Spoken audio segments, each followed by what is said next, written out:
నమస్తే welcome to 99 TV నేను ప్రియాంక ప్రపంచ రాజకీయాల్లో కొన్ని వేదికలు ప్రత్యర్థి దేశాలను కూడా ఒకే టేబుల్ పై కూర్చోబెడతాయి.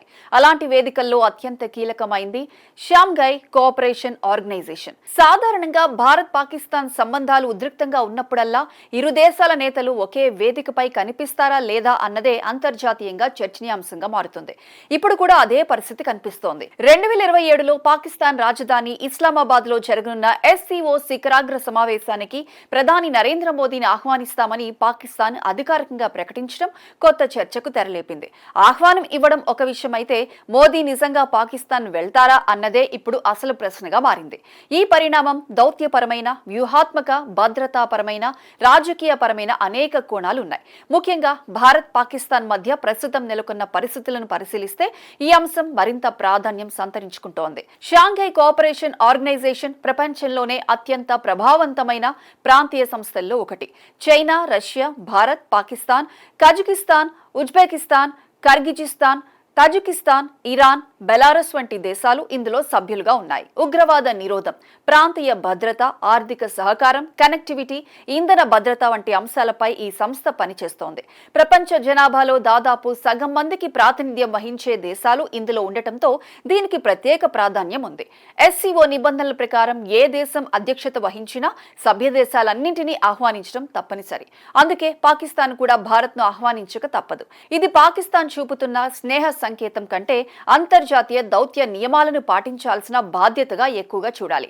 అదే విషయాన్ని పాకిస్తాన్ విదేశాంగ శాఖ కూడా స్పష్టం చేసింది. అయితే అసలు ప్రశ్న ఆహ్వానం కాదు, స్పందన. మోదీ ఆ ఆహ్వానాన్ని అంగీకరిస్తారా లేక తిరస్కరిస్తారా? దీనికి సమాధానం ఇవ్వాలంటే గత కొన్నేళ్ల భారత్ పాక్ సంబంధాలను పరిశీలించాల్సి ఉంటుంది.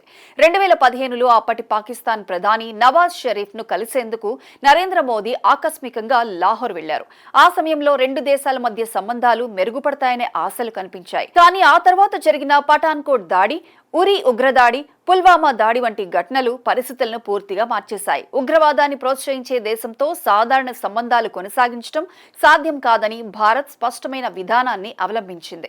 ప్రత్యేకించి పుల్వామా దాడి తర్వాత బాలాకోట్ ఎయిర్ స్ట్రైక్స్, ఆ తర్వాత సరిహద్దు ఉద్రిక్తతలు, దౌత్యపరమైన ఆంక్షలు, ఇలా రెండు దేశాల సంబంధాలు కనిష్ట స్థాయికి చేరుకున్నాయి.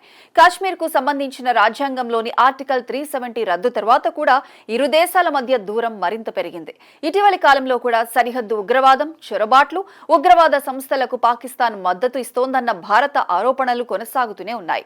పహల్గామ్ ఉగ్రదాడి తరువాత భారత్ మరింత కఠిన వైఖరి అవలంబించింది. 1960 నాటి సింధు జలాల ఒప్పందం అమలును కూడా పునఃసమీక్షించే దిశగా నిర్ణయాలు తీసుకుంది. ఇలాంటి పరిస్థితుల్లో ప్రధాని మోదీ పాకిస్తాన్ వెళ్లే అవకాశాలు చాలా పరిమితంగానే ఉన్నాయని విశ్లేషకులు భావిస్తున్నారు. అయితే మరో కోణం కూడా ఉంది. బహుపక్ష వేదికలు, ద్వైపాక్షిక సంబంధాలు రెండు వేర్వేరు అంశాలుగా భారత్ గతంలో కూడా వ్యవహరించింది.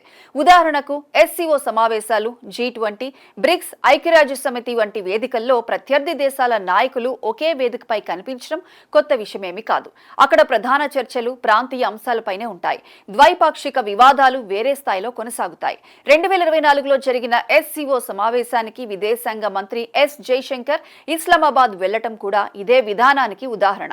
ఆయన అక్కడికి వెళ్లినా ద్వైపాక్షిక చర్చలు జరగలేదు. సమావేశానికి హాజరై తిరిగి వచ్చారు. అంటే బహుపక్ష వేదికల్లో పాల్గొనడం ఒకటి, ప్రత్యేక ద్వైపాక్షిక పర్యటన మరొకటి అనే విధానాన్ని భారత్ అనుసరిస్తోంది. ఇప్పుడు ప్రధాని స్థాయిలో పరిస్థితి భిన్నంగా ఉంటోంది. ప్రధానమంత్రి పర్యటనకు భారీ భద్రతా ఏర్పాట్లు, రాజకీయ సంకేతాలు, దౌత్యపరమైన సందేశాలు అన్నీ అనుసంధానమై ఉంటాయి. అందుకే మోదీ పాకిస్తాన్ వెళితే అది ప్రపంచవ్యాప్తంగా పెద్ద వార్తగా మారుతుంది. మరో కీలక అంశం దేశీయ రాజకీయాలు. ఉగ్రవాదంపై కఠిన వైఖరిని అనుసరిస్తున్న ప్రభుత్వంగా బీజేపీ తనను ప్రజల ముందు నిలబెట్టుకుంది. ఇలాంటి సమయంలో ఉగ్రవాద సమస్య పరిష్కారం కాకుండానే ప్రధాని పాకిస్తాన్ పర్యటిస్తే రాజకీయంగా కూడా అనేక ప్రశ్నలు తలెత్తే అవకాశం ఉంటుంది.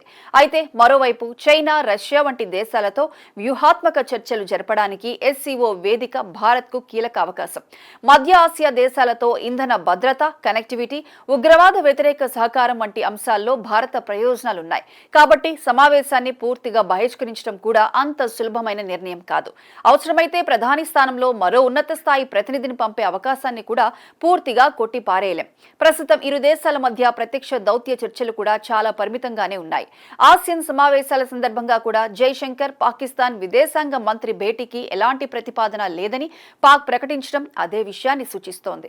మొత్తంగా చూస్తే ఇస్లామాబాద్ లో జరిగే SCO శిఖరాగ్ర సమావేశానికి ప్రధాని నరేంద్ర మోదీకి ఆహ్వానం పంపటం పాకిస్తాన్ దౌత్యపరమైన బాధ్యతలో భాగమే. కానీ ఆ ఆహ్వానాన్ని భారత్ ఎలా స్వీకరిస్తుంది అనేదే అసలు అంశం. సరిహద్దు ఉగ్రవాదం, భద్రతా పరిస్థితులు, ద్వైపాక్షిక సంబంధాల స్థితి, అంతర్జాతీయ వ్యూహాత్మక అవసరాలు, దేశీయ రాజకీయాలు ఈ అన్ని అంశాలను పరిగణలోకి తీసుకున్న తర్వాతే తుది నిర్ణయం వెలువడే అవకాశం ఉంది. కాబట్టి ఇది కేవలం ఒక ఆహ్వానం కథ కాదు. దక్షిణాసియా దౌత్య రాజకీయాల భవిష్యత్ దిశను సూచించే మరో కీలక పరీక్షగా ఈ పరిణామాన్ని విశ్లేషకులు చూస్తున్నారు.